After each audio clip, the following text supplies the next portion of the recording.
Olá, o Educação A2 hoje no Colégio Arquidiocesano de São Paulo com o diretor-geral Chico Cedrez. Obrigada por receber o Blogspot, o Educação. Obrigado a você pela chegada aqui no colégio. Queria ver um pouco as questões do Arquidiocesano, as questões de escola, de família, o que você tem para contar desse trabalho de educação, como é que está você aí na frente desse trabalho?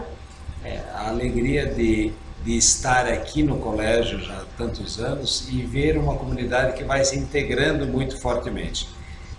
Nós conseguimos, eu acho que é uma conquista de muitas gerações de irmãos, de professores, de educadores e das próprias famílias que fizeram essa história de aproximação, de viver juntos o processo de educação. Há quem questione a palavra, inclusive, parceria, exatamente porque dá a impressão de que não há tanta deliberação por parte da família que estabelecesse uma certa paridade nesse processo. Dá a impressão que o colégio decide tudo e a família é uma usuária. Portanto, a palavra parceria ela poderia surgir como quase falaciosa. Ela não daria exata dimensão da responsabilidade educativa que o colégio tem. E hoje, se considerarmos o universo das escolas particulares, da perspectiva da prestação de serviço, né? Ou seja, existe um contrato, existe uma troca comercial de serviços e nós conseguimos, de alguma forma, ao longo dessa trajetória, estabelecer que a parceria ela tem personagens distintos e papéis distintos, né? Não existe uma equiparação entre escola e família, ponto. Não, existem papéis diferentes que se somam. E você acha, Chico, você acredita que as famílias têm essa distinção, assim, qual é o papel da família até onde eu vou, qual é o papel da escola? Por exemplo, ao fazer a matrícula de uma escola, uma família conhece o projeto político-pedagógico da escola, ou a gente supõe que conheça, né? Como é que fica nessa questão desse planejamento, essa questão da interferência, como mostrar para a família que não é a escola que se adequa a todas as famílias, mas que as famílias têm que procurar a escola, não sei se você concorda com isso, que se adeque ao seu perfil. Existe hoje, talvez diferente de outros momentos de arbitrariedade, diríamos assim, não existe um projeto em si, existe uma proposta inicial de uma instituição. No caso nós temos uma rede de escolas presente no mundo todo e eu te diria que o que nos une a essa rede é essa proposta básica, esse intento inicial, inclusive dos fundadores, né? É isso que dá aquilo que a gente caracterizaria uma escola marista. Tá? Esse é o início da conversa. Quando a gente interage num contexto como o nosso, numa cidade como a nossa, em São Paulo, o colégio não passa incólume a essa comunidade. Claro. Ou seja, a interferência, ela é exatamente aquilo que a gente chamaria quase que contexto. O contexto não é dado por uma família em particular ou por outra família específica, mas por esse conjunto de famílias que ao longo de uma trajetória como a nossa longa, né, 155 anos de escola, é a escola mais antiga de São Paulo, já é parte do DNA dessa escola, ou seja, nós tivemos uma alteração de DNA por conta das pessoas que fizeram essa escola, não só do nosso lado, dos educadores, mas também das famílias. Então, quando você fala de interferência, é assim, customização absoluta não existe num projeto, ainda mais de uma escola grande como a nossa. Não existe uma personalização, nem para os alunos, nem para as famílias. Então, essa comunhão em princípios básicos, em orientações básicas, daquilo que é o nosso projeto, é o substrato inicial do contrato, vamos dizer assim. Agora, os detalhes e esse cotidiano, e uma coisa que impressiona muito a mim como retorno e as famílias como impressão, é como os educadores conhecem os seus filhos. Então, é o louco dessa parceria, né? Porque não é uma parceria onde, vamos chamar, não é um curso à distância, não, nós estamos aqui com proximidade mesmo. Cotidiana. Chico, há quantos anos você está no ARC? 26. Eu acompanhei aí a sua caminhada, a sua trajetória, a parte dela, Mas você sente diferença na questão da formação dos alunos em duas gerações, por exemplo? Quer dizer, a maneira como o colégio educava um adolescente 20 anos atrás é a mesma maneira como você educa hoje, você trabalha nessa formação deste adolescente? E eu estou falando assim de uma sociedade, não estou falando só de São Paulo, estou falando de mundo, ligado a uma tecnologia, a grupos, a outros interesses profissionais, a profissões novas que surgiram. Quer dizer, existe uma diferença entre duas gerações que você pegou aí durante o seu trabalho, você enxerga isso? Ah, sim. Inclusive, esse fenômeno ele é mensurável num indicador que você deve ter percebido em outras escolas. Eu tenho hoje muitos ex-alunos do colégio que são pais de alunos. Certo. E eu brinco com eles próprios nas conversas, tratando sobre esse assunto, eu digo assim, por mais que você quisesse, você matriculou o seu filho numa outra escola que não a sua. A cara do ARC, eventualmente a proposta global, ela é muito similar nesses anos que eu estou aqui. Porém, se essa escola, e digo para eles isso explicitamente, se essa escola fosse exatamente como a sua escola, honestamente você não deveria matricular o seu filho aqui. Por quê? Porque as mudanças que acontecem, não antropológicas, não geracionais, nesse sentido que as crianças de 25 anos atrás, 30 anos atrás, elas tinham uma perspectiva de relação com o aprendizado, com a tecnologia, existiam tecnologias na época, mas muito distintas daquilo que nós vemos hoje. Então isso constitui um ser no mundo muito diferente. Agora, eu tenho também pensado, né, a partir dessa sua pergunta, e a gente tem conversado muito aqui na escola, sobre quem mais não mudou. Né?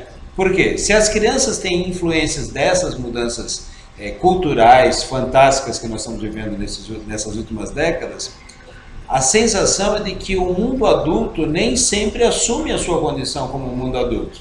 Né? Porque criança continua criançando, adolescente continua adolescendo, e parece que o mundo adulto não se dá conta que tem que ser adulto. Então seria muito confortável para nós, na nossa geração, ou dos educadores mais novos, ou dos pais mais novos, continuar sendo adolescente a vida toda. Né? Então, as crianças exigem autoridade tanto da escola quanto dos pais, isso há 30 anos atrás, como hoje. Isso não muda, né? Não Chico? muda. Só que o pessoal da nossa geração não percebe muito isso. É isso, exatamente o que você falou. O pessoal da nossa geração ainda querendo adolescer. Isso, né? e adolescer mais do que viver como adolescentes, eu diria que é uma ausência de adultez. Eu não definiria como ser adolescente. Por quê? Porque o adolescente ainda tem charme para ser adolescente, tem desculpa para ser adolescente, e o adulto não consegue mais isso. Então, ele perdeu o charme, perdeu a desculpa. Mas a função de paternidade, né, de maternidade e de escolaridade, de educador na escola, exige uma tomada de posição adulta muito séria. Então, as crianças, de alguma forma, estão sinalizando essa carência de mundo adulto. Né, da nossa postura como mundo adulto.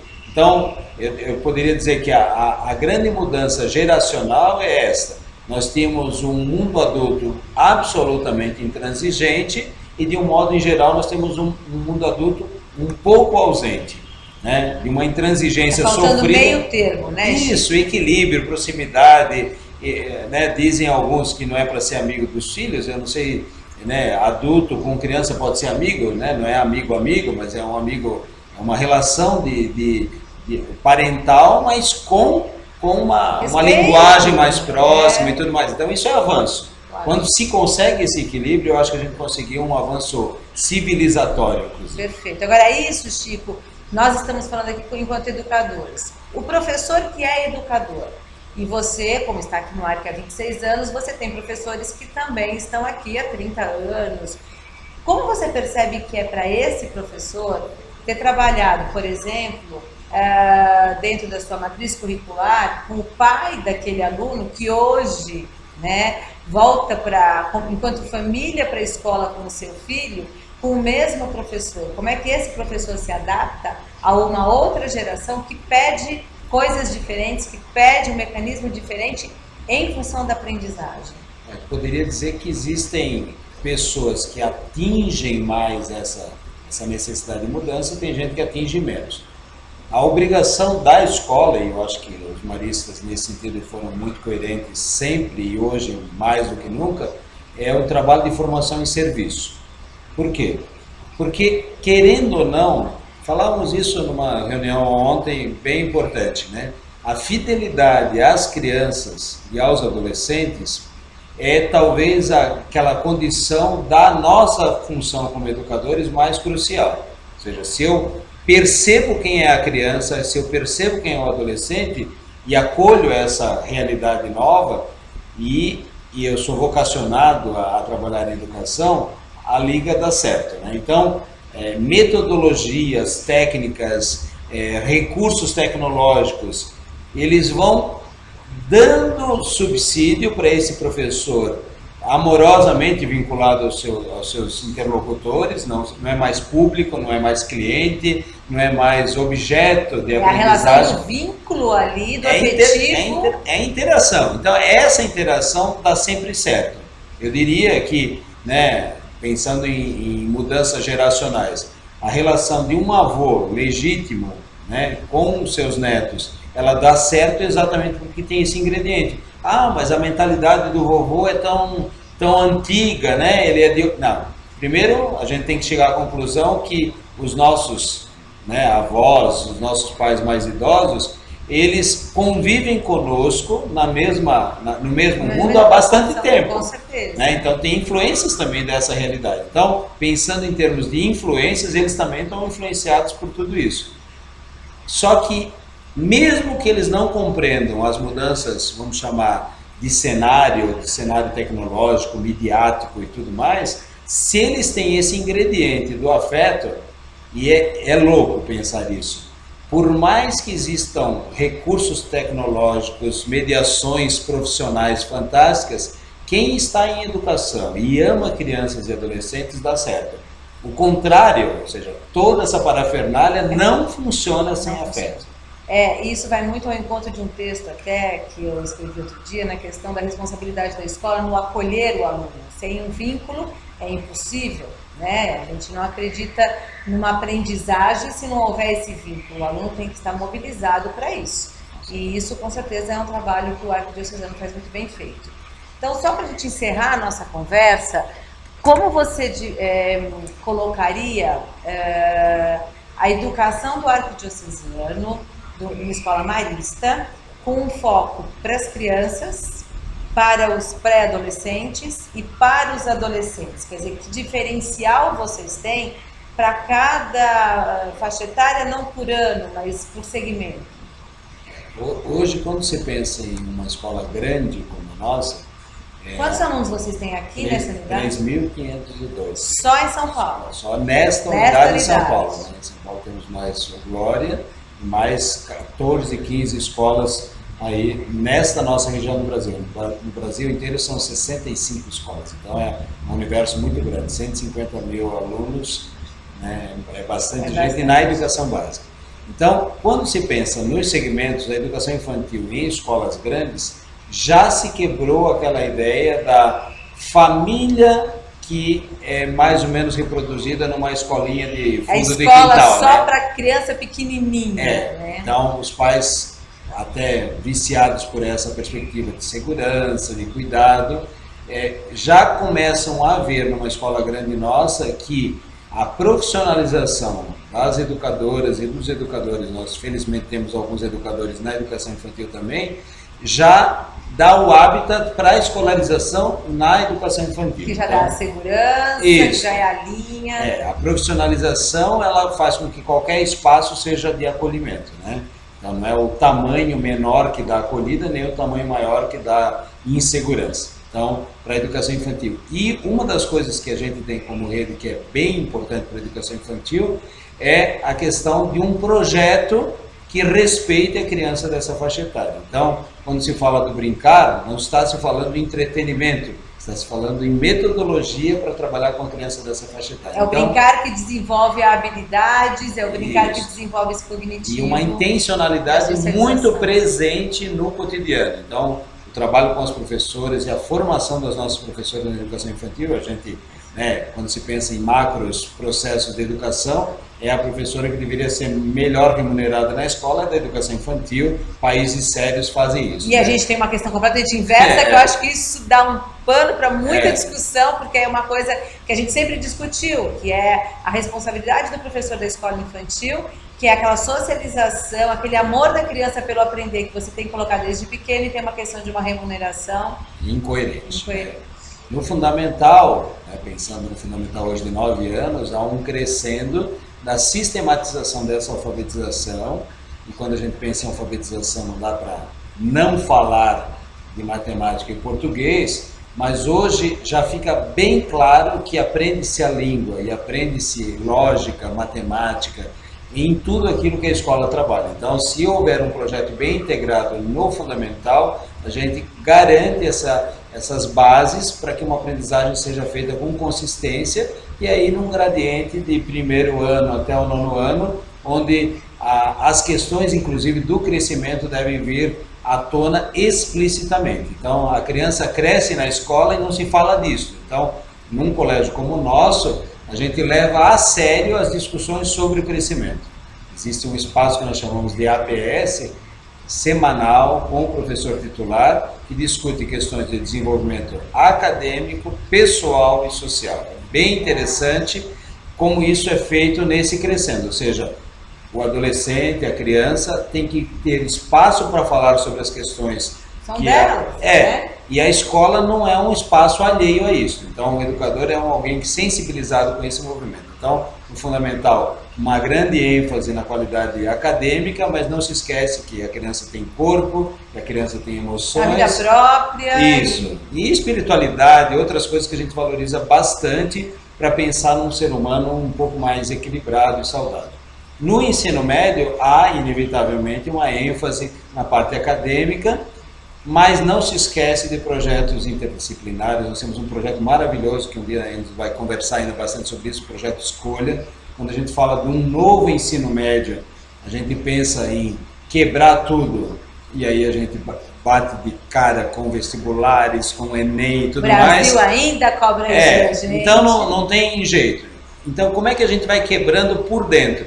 Fazendo com que o aluno, além de um currículo muito consistente, muito forte, e pensado já integradamente, ele tem cursos ao longo do ensino médio que ele opta e faz parte do currículo por opção dele. Então, ele faz um menu de escolhas ao longo do ano, faz 8 cursos, 8 módulos, por opção ele pode fazer mais, porque há espaço para ele fazer mais, mas é bem interessante como uma ideia de que o pacote fechado, onde o aluno ele é só vítima de um currículo, ele começa agora a ter protagonismo nas escolhas, bem interessante. Então, o ensino médio, inevitavelmente, tem que ser muito consistente, muito sério, mas, ao mesmo tempo, começa a ter luzes onde o adolescente não é mais sujeitado, mas se torna sujeito. Então, é bem interessante. Esse projeto Escolhas, Chico, eu acho que merece uma outra conversa nossa, porque a vida, eu sempre costumo dizer isso, é feita de escolhas. E quando os nossos jovens hoje saem das nossas escolas e vão para as faculdades, para as universidades, hoje a gente tem uma incidência muito grande de jovens que depois do 2º semestre volta e diz, não quero mais, não era isso é escolha, né? Que vem com a questão de uma fundamentação, de uma maturidade. Nós que somos da educação, nós nem estranhamos mais tanto isso. Mas é nossa responsabilidade, essa base emocional e de conhecimento, para que o aluno tenha o discernimento no momento da escolha, mas também a segurança de poder dizer, não era bem isso que eu quero, mas tem que ter segurança para dizer, não quero o que eu quero. E treinar um pouco isso, né? Quando a gente pensa em maturidade, não é algo que se adquire a partir de um gonzo, né, que bata, com 18 anos ele virou maduro, com 15 anos ele tem que... Não é o tal do clique, né, que se falava. Né? Ou seja, ou se experimenta com monitoria, com acompanhamento, pequenos espaços de escolha, e aí a grande escolha da vida, que é viver com felicidade e tudo mais, inclusive vem um pacote, a gente coloca quando vai decidir um curso superior, como se aquilo ali fosse um pacote fechado. Não é. Definitivo, não né? existem pacotes fechados e eu acho que o mundo adulto às vezes conta umas mentirinhas para o mundo juvenil e aí depois, quando ele se dá conta, quase que vira uma traição. Exatamente. Então é isso, uma conversa muito agradável. Obrigada, Chico. Obrigado, espero que a gente volte aqui para outras conversas. Colégio Marista Arquidiocesano, então, nos recebendo com esse trabalho exemplar de educação com as nossas crianças e com os nossos jovens.